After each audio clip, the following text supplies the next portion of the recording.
Başıma tac olan kardeş, derde elac olan kardeş. Başıma tac olan kardeş, derde elac olan kardeş.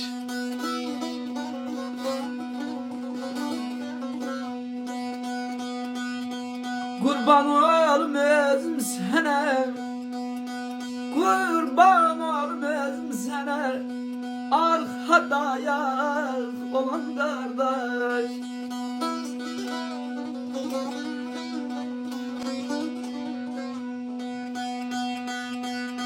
Kurban yan olum gayretine, atsalına hürmetine,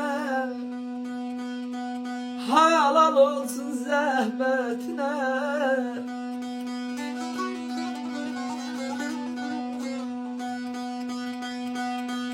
Halal olsun zahmetine,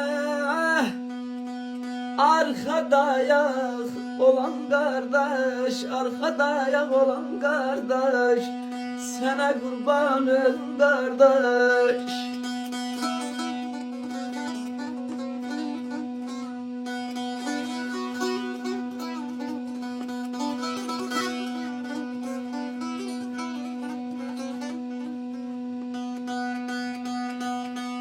Atam, anam emanetim, kalbimde dey muhabbetim.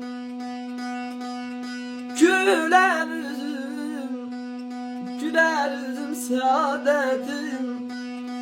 Arkada yak olan kardeş, arkada yak olan kardeş.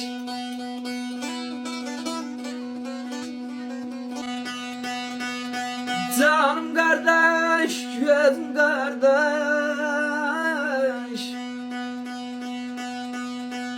Canım kardeş, gözüm kardeş, sana kurban özüm kardeş.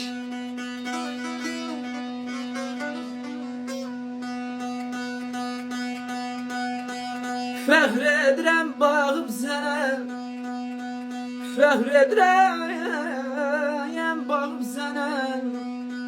Şirin dilim, sözüm kardeş, sana kurban özüm kardeş, sana kurban özüm kardeş.